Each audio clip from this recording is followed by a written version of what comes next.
আমি একটু সাকিবের কাছে এই ব্যাপারে একটু ছোট করে জানতে চাই, কারণ সাকিবের কাছে আমার একটা অন্য প্রশ্ন হচ্ছে, সাকিব আপনার কাছে কি মনে হয় যে বাংলাদেশের আইন লোক দেখে দেখে আলাদা হয়, নাকি আসলে আপনি মানে সাবজেক্ট ম্যাটারে কোনো আলাদা কোনো কিছু পেলেন? টেনিওর কোনো প্রশ্ন হতে পারে না, একদিনের জন্য হলেও তো আসলে যিনি যদি আদালত মনে করে তাকে মেয়র হতে হবে, তাকে তো মেয়র করতেই হবে। আপনার কাছে কি মনে হয় যে শাহাদাত ভাই বলে একরকম, ইশাক ভাই বলে আরেক রকম, ব্যাপারটা কি এরকম? আপনাকে সহ যারা দেখছেন সবাইকে শুভেচ্ছা, সালাম, আসসালামু আলাইকুম। সেটাই, এই বিষয়টা আসলে একটা দৃষ্টান্ত যখন স্থাপিত হয়েছে, বিশেষত চট্টগ্রামে আদালতের মাধ্যমে, যখন এই ডক্টর শাহাদাত মেয়র হিসেবে তিনি নির্বাচিত ঘোষণা করা হলো, তো সেটা একটা অলরেডি দৃষ্টান্ত হয়ে গেছে। এখন তার ধারাবাহিকতায় যারা যারা আগে মামলা করেছিলেন তাদের মামলাগুলো কোর্টে উঠছে এবং সেখান থেকে রায় এসছে। তো মানুষ স্বাভাবিক একটা ধারণা ছিল যে এটা হয়তো একই প্রক্রিয়া এগোবে, এবং এটা টেনিয়রও শেষ, হয়তো শপথ নেওয়ার পরেই তাকে হয়তো তার খুব বেশি দায়িত্ব পালনের সুযোগ থাকবে না। কিন্তু এটা একটা প্রক্রিয়া, কিংবা বলতে পারেন যে একটা সিম্বলিক্যালি একটা জিনিস ঘটলো। এখন দুই ধরনের বক্তব্য আছে, সেটা একটা তো বিএনপির দিক থেকে বক্তব্য আমরা শুনেছি যে এখানে আসলে যে আগের নির্বাচনগুলো যে অবৈধ ছিল অথবা ভোট কারচুপি হয়েছে, সেটার একটা আইনগত ভাবে একটা সেটা প্রমাণিত হলো এই সমস্ত রায়ের মধ্যে দিয়ে। অন্যদিক থেকে আবার এই যুক্তিও নানান পক্ষ থেকে এসছে, এমনকি সরকারের উপদেষ্টার দিক থেকে কিংবা কোন রাজনৈতিক দলের দিক থেকে, যে আগেকার নির্বাচনগুলো যে কারচুপি কিংবা নানা মানে অনিয়মের অভিযোগে অভিযুক্ত, সেগুলোর বৈধতা পেয়ে যাচ্ছে এই ধরনের রায়ের মধ্যে দিয়ে। এই বিতর্ক চলছে, ফলে একটা রাজনৈতিক বিতর্কের কেন্দ্রে পরিণত হয়েছিল। আমরা আসলে যে জায়গা থেকে বারবার মানে আমাদের শুরু থেকেই যে কথাগুলো বলছিলাম, সেটা হচ্ছে যে এক লাইনে বলে ফেলি, যে আমরা বলছিলাম যে আসলে বিচার, সংস্কার এবং নির্বাচন, এই তিনটা পরস্পর বিরোধী ব্যাপার নয়, এবং তিনটা একসাথেই চলতে হবে, এবং যত দ্রুত সম্ভব এই তিনটারই রোডম্যাপ ঘোষণা করা দরকার, সুনির্দিষ্ট রোডম্যাপ, যাতে করে রাজনৈতিক স্থিতিশীলতা থাকে। এবং দ্বিতীয় যে কথাটা আমরা বলছিলাম সেটা হচ্ছে রাজনৈতিক উত্তরণের ক্ষেত্রে আমাদের পদ্ধতিগত জায়গাটা হওয়া দরকার, যে ন্যূনতম জাতীয় ঐকমত্য রক্ষা করা। অর্থাৎ প্রতিযোগিতা প্রতিদ্বন্দ্বিতা থাকবে, কিন্তু সেটা ন্যূনতম জাতীয় ঐকমত্যের অধীন হবে।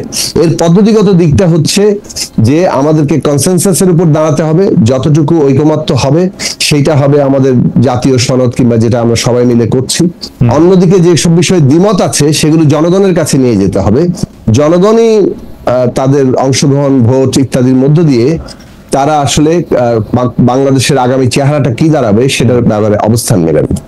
এই পদ্ধতিগত জায়গাটাই আবার ন্যূনতম ওই জাতীয় ঐকমত্য রক্ষা করে, না হলে তো আসলে যে যার মতো করে অবস্থান নেবে এবং একটা বিরোধ সংঘাতের রূপ নিতে পারে। এই দুটো জায়গা আমরা খুব পরিষ্কার করেছিলাম। এখন যা হচ্ছে, আপনি বলতে পারেন যে এইটা ঠিক, এই প্রক্রিয়াটা ঠিক মতো না এগোনোর ফলেই রাজনৈতিক বিরোধগুলো খুব বেশি সারফেসে চলে আসছে। জি সাকিব ভাই, আমি যদি একটু সরল বাংলা ভাষায় প্রশ্নটা করতে চাই, এই ক্ষেত্রে কি আসিফ মোহাম্মদ সজীব ভাইয়া যিনি বলছেন যে তিনি সরকার, কিন্তু এটা একটা খুব ইন্টারেস্টিং, সরকারের মধ্যে থেকে এই দুইজন যাই করে সেটাকে আসলে এনসিপি ব্যাক করে, আবার এনসিপি যাই করে এই দুজন ব্যাক করে। এক অদ্ভুত ব্যাপার। কিন্তু আবার তারা বলে যে তারা আবার এনসিপি না, তারা আবার সরকার, তারা আবার মানে কি জানি বলে। এইটা কি আপনার কাছে মনে হয় যে বিএনপি ঢাকা দক্ষিণে বিএনপির লোক মেয়র হইতেছে বইলা এইটা এনসিপির লোক হিসাবে আসিফ মোহাম্মদ সজীব ভাইয়া আটকাতে চেয়েছে?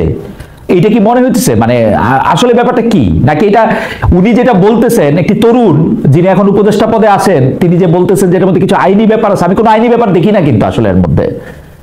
আপনার কাছে যদি আইনি ব্যাপার যদি মানে আছে বলে কেউ মনে করেন, সেটার তো মীমাংসা কোথায় হবে? আদালতে হবে, রাইট? আদালত সেটার একটা মীমাংসা দিয়ে দিয়েছে। এখন সে আদালতের রায় পছন্দ অপছন্দ যাই হোক, মানে কোথাও না কোথাও কোনো কিছুর তো একটা মীমাংসার জায়গা থাকতে হবে। তো আদালত যেহেতু মীমাংসা দিয়েছে, সেই মীমাংসা অনুযায়ী তো আগেরটা চলেছে, সুতরাং এটাও চলা মানে কি বলে যে বাঞ্ছনীয়, এটাই মনে হয়। আদালতের রায়ের পরে আমার প্রথম অবস্থান, এবং আদালতের রায়ের পরে যে এটা যে রাজনৈতিক বিরোধের জায়গা তৈরি হয়েছে, সেটা হয়। যেমন ধরুন এই দুজন তো আসলে যে জুলাই অভ্যুত্থানে যে মানে বৈষম্য বিরোধী ছাত্র আন্দোলন তৈরি হয়েছিল তার অন্যতম নেতৃত্ব। তো সুতরাং এবং তাদের দিক থেকেই একটা বড় একটা রাজনৈতিক দল গঠিত হয়েছে, অন্তত তার উল্লেখযোগ্য অংশকে নিয়ে। কাজেই তাদের যে সংযোগটা আছে, এটা যদি প্রকাশ্যে নাও থাকে আনুষ্ঠানিকভাবে খাতায় কলমে, বাস্তবে এটা আসলে আছে, এটাই সবার কাছে প্রতীয়মান হবে।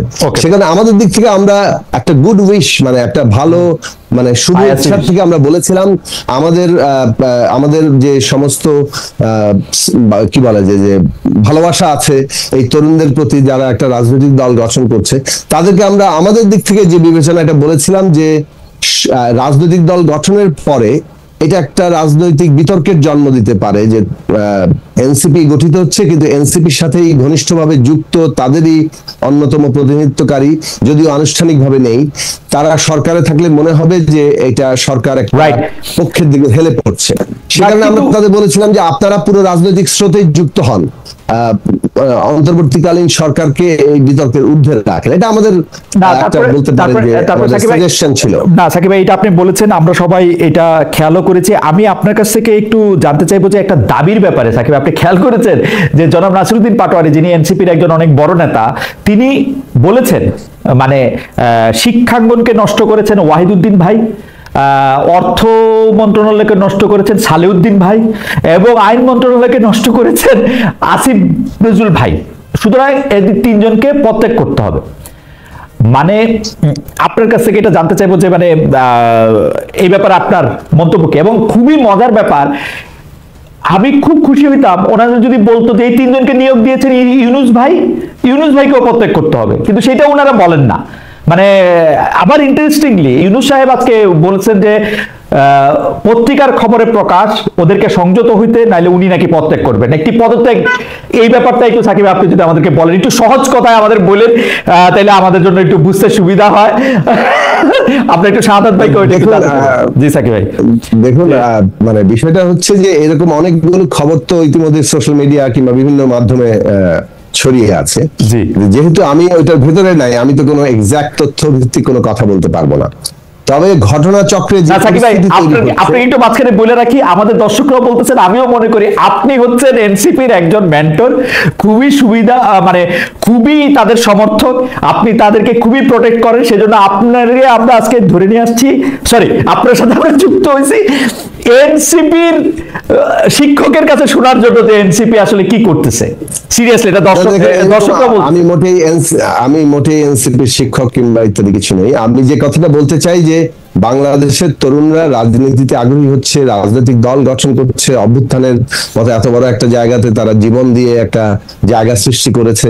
তো এইটাতে এর চাইতে আনন্দদায়ক, এর চাইতে আশাবাদী ঘটনা আর কি হতে পারে। আমরা সবসময় এটা আমার ছাত্র জীবন থেকে আপনি জানেন যে আমরা তরুণদের রাজনীতিতে অংশগ্রহণের ব্যাপারে সবসময় উৎসাহিত করেছি। সবকিছু আমাদের পেছনেই আসতে হবে তা না, কিন্তু বাংলাদেশে যদি এই নতুন প্রজন্ম যুক্ত হয় তাহলে এই দেশের ভবিষ্যৎ আরো উজ্জ্বল হবে। এই পজিশন থেকে আমরা সবসময় চেষ্টা করি। আপনি জানেন যে নূরদের ক্ষেত্রেও আমরা কিভাবে আমাদের পক্ষ থেকে যতটুকু পারে তাদের পাশে দাঁড়ানো দরকার সেটা করেছিলাম। তা আমরা যেটা মনে করি যে সেটা নাসিরউদ্দিন পাটোয়ারির বক্তব্যটা আমি কালকে দেখেছি ঘটনাচক্রে, আমি তার সাথে দেখা হয়েছিল একটা অনুষ্ঠানে। আমি জিজ্ঞেস করেছিলাম যে তোমার এই বক্তব্য কি আসলেই মানে এটা তার বক্তব্য কিনা, আমি ফেসবুকে দেখছি। এবং আমার মনে হয়েছে যে এই বক্তব্য আমি এই বক্তব্যের সমর্থন করি না, এবং আমি মনে করি না যে এটা খুব রাজনৈতিকভাবে বিবেচনা সম্পন্ন বক্তব্য হয়েছে। এটা সেই বিরোধেরই জন্ম দিচ্ছে যে যেহেতু বিএনপির পক্ষ থেকে বলা হচ্ছে, কিংবা অন্তত ইশরাকের মিছিল থেকে, ইশরাকের পক্ষে যে সমাবেশ মিছিলগুলো হয়েছে সেখান থেকে উপদেষ্টা মাহফুজ আলম কিংবা উপদেষ্টা আসিফ মাহমুদ সজীব ভুঁইয়ার পদত্যাগ দাবি করা হয়েছে। মনে হলো যে এটা একটা কাউন্টার ভাবে মানে তাদের জন্য বলা, এবং যাদের জন্য বলা হচ্ছে তারা তাদের জীবন, ইতিহাস ইত্যাদি মানে এটাকে আসলে একটা পার্টির সাথে পুরোপুরি যুক্ত করাটাও যথার্থ নয়। তো যেটা হচ্ছে যে এই যে রাজনৈতিক একটা বিরোধের জায়গাতে পরিণত করা উপদেষ্টাদের নিয়ে, সেটা কাঙ্ক্ষিত ছিল না। এবং যেহেতু দুটোর মধ্যে গুরুতর পার্থক্য আছে, একটা হচ্ছে যে ওই উপদেষ্টারা সমাজের রাজনৈতিক ব্যক্তি ছিলেন না, ওই অর্থে যে রাজনৈতিক নেতা কিংবা কোনো দলের প্রতিনিধি। কিন্তু মাহফুজ কিংবা মাহফুজ আলম এবং আসিফ মাহমুদ সজীব ভুঁইয়া তারা একটা অভ্যুত্থানের ভেতর থেকে একটা ছাত্র আন্দোলনের নেতৃত্ব হিসেবে তার প্রতিনিধি আকারে এই সরকারে যুক্ত হয়েছিলেন। এবং যখন নাহিদ ইসলাম এনসিপির দায়িত্ব নিয়ে বেরিয়ে আসলেন, এটা আমাদের দিক থেকে আমি আগেও বলেছি যে আমরা পরিষ্কার বলেছি যে আপনারা নিজেরাই সবাই যুক্ত হন এবং জনগণের কাছে চলে যান, এইটা জনগণের কাছে গ্রহণযোগ্যতা পাবে এবং অপ্রয়োজনীয় রাজনৈতিক বিতর্ক থেকে আমাদের এই পুরো প্রক্রিয়াটাকে মুক্ত করবে।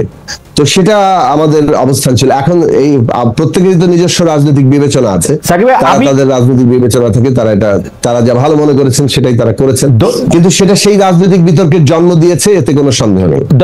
দর্শকদের উদ্দেশ্যে একটু যে সাকিব ভাই আমরা ফুট সোলজার হইলেও 90-এর গণ আন্দোলনে পিছনে পিছনে ছিলাম, সামনে সামনে অনেক লোক ছিল, আমরা ওটার মধ্যে ছিলাম, কিন্তু গণ অভ্যুত্থানের জন্য ছাত্রদেরকে মাইনাস করা হচ্ছে বলে এনসিপি থেকে খুব বলা হচ্ছে। ছাত্রদেরকে যে কতভাবে প্লাস করা হলো, ছাত্রদেরকে যে সবচেয়ে বড় সম্মান দেওয়া হলো, অন্য কোনো প্রতিনিধিদের, রিক্সাওয়ালাদের না, শ্রমিকদের না, আর কাউদের না, এদের যে দেওয়া হলো, এইটার একটা ইতিহাসের জায়গা থেকে সাকিব ভাই আপনি একটু আমাদেরকে একটু বলেন তো যে মানে আসলে কি ব্যাপারটা এরকম যে ছাত্রদের মাইনাস করার একটা চেষ্টা করা হচ্ছে, নাকি দিনের পর দিন আমরা অন্য আরেকটা রাজনৈতিক দলের অভ্যুত্থান দেখতেছি, যেই রাজনৈতিক দল আমরা বিএনপি বলি, আওয়ামী লীগ বলি, অন্যান্য বুর্জোয়া রাজনৈতিক দলগুলির মধ্যে এটা দেখতেছিলাম যে তার ছায়া নিয়ে এটা আসলে বড় হইতে। সাকিব ভাই, শ্রমিকদের প্রতিনিধি না নিয়া, অন্যদের প্রতিনিধি না নিয়া, আপনিও যখনই সরকার গঠিত হয়, যখনই সরকারের কাঠামোটা কিরকম হবে, আপনিও তার মধ্যে থেকে ক্যান্টনমেন্টে আপনাদের সঙ্গে যে জেনারেলদের আলোচনা হয়েছিল, সেই জেনারেলদের আলোচনায় আপনিও ছিলেন, আপনি অংশগ্রহণ করেছেন। এইটার কারণটা কি আসলে, মানে কেন এই অভ্যুত্থানের নেতৃত্ব দানকারী শক্তি হিসাবে এই যাদেরকে আমরা বৈষম্য বিরোধী ছাত্র আন্দোলন বলতেছি তাদেরকে আপনারা সামনে নিয়ে আসলেন, বা আমরা সবাই সামনে নিয়ে আসলাম, আমরা ওয়েলকাম করলাম। আমি এখানে আপনারা বলতে আমি ইনক্লুডেড, সাকিব আপনার সঙ্গে আমার অনেকবার কথা হয়েছে, আপনি যেটা বলছেন, যেটা করছেন, এটার মধ্যে সম্পূর্ণভাবে আমার মানে অংশগ্রহণই ছিল, যদি আমি সেভাবে বলি। সুতরাং আপনার মধ্যে এখানে আমিও ইনক্লুডেড। আমরা কেন ওদেরকে সামনে আনলাম, ওদেরকেই এটা নির্বাচিত করলাম, এবং ডক্টর মোহাম্মদ ইউনূস কেন ওদেরকেই বললেন যে মানে তারা মাস্টার মাইন্ড, তাদের মেটিকুলাস প্ল্যান, এইটার কারণটা কি আসলে আপনি যদি আমাদেরকে একটু বলতেন। আর একটা সেকেন্ড যদি একটু সমাধান সাকিব ভাই, একবারে আমি ওই দর্শকদের কাছে যেটা বলছিলাম সেটা একটু বলে নিই যে বর্তমান নির্বাচন কমিশন নিরপেক্ষ নয়, এই দাবিতে ইসি পুনর্গঠন চাচ্ছে জাতীয় নাগরিক পার্টি। প্রিয় দর্শক, তাদের অবস্থান সঠিক বলে মনে করেন কিনা? শতকরা 62% মনে করেন যে তাদের দাবি সঠিক, শতকরা 38% মনে করেন এটা সঠিক না। 44,000 দর্শক ভোট দিয়েছেন।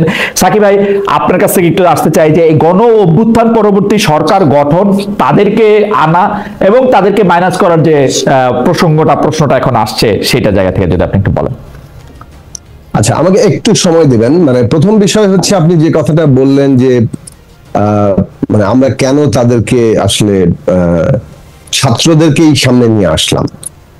15 বছর ধরে কিন্তু এই বিগত সরকারের বিরুদ্ধে আন্দোলন হয়েছে, এবং বিশেষভাবে এটা আন্দোলনটা শুরু হয়েছে 2011 সালে, যখন পঞ্চদশ সংশোধনী করা হলো, ত্রয়োদশ সংশোধনী বাতিল করে, এবং তারপর 14 সালের ওই নির্বাচন নামক একটা তামাশার পরে এটা তো একেবারে একটা মানে স্বৈরাচার কর্তৃত্ববাদী সরকার এবং শেষে ফ্যাসিবাদ বিরোধী আন্দোলনে পরিণত হলো।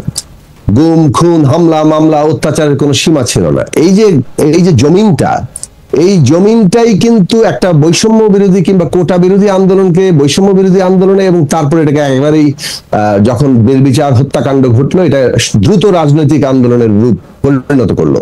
এই রাজনৈতিক আন্দোলনটা এত দ্রুত উঠলো কিভাবে? ওই জমিনটা ছিল বলেই।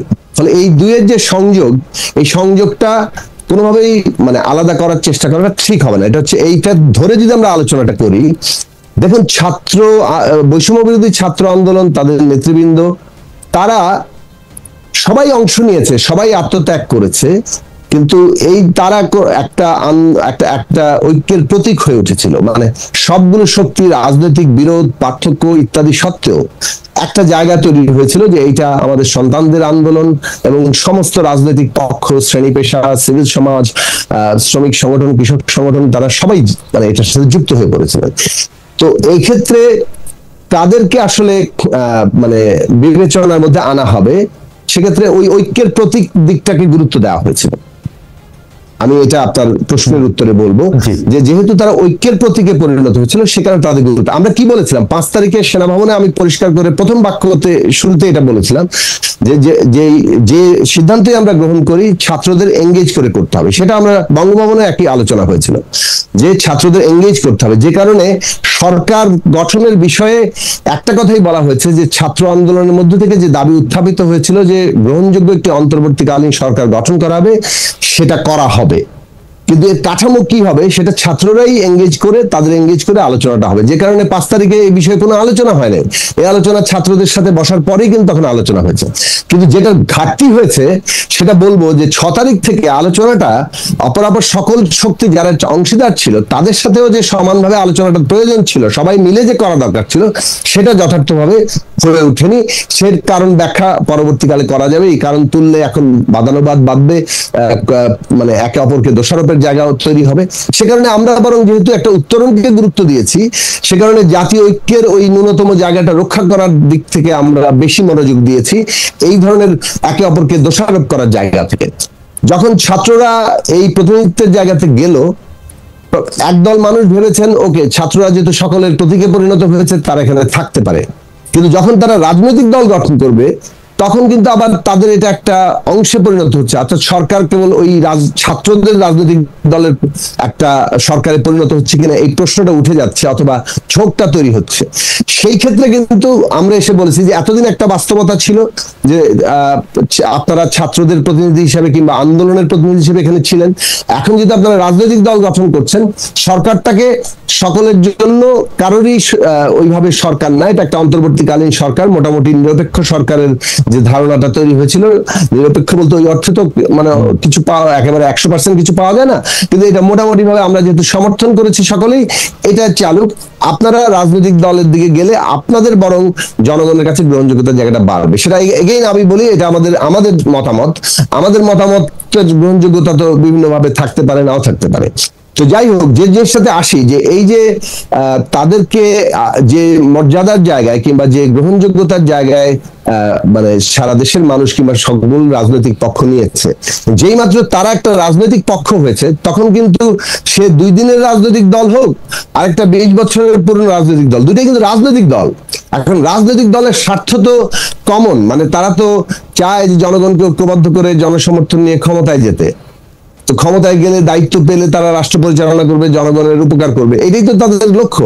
তো এখন যখনই আপনি একটা রাজনৈতিক দল গঠন করে ফেলেন তখন আর আপনি ওই যে সকলের সমর্থনের কিংবা ঐক্যের প্রতীকে থাকেন না, তখন আপনি একটা পক্ষে পরিণত হন। কারণ অভ্যুত্থানের অংশ তো সকলেই, এই ফ্যাসিবাদ বিরোধী আন্দোলনে যারা ছিল সবাই অভ্যুত্থানের অংশ, আমরা অংশ, বিএনপি অংশ, এনসিপি তো অংশ বটেই, অন্যান্য রাজনৈতিক দলগুলো তারাও তো অংশ। ফলে আপনিও একটা অংশ হিসেবেই রাজনৈতিক দল হচ্ছেন।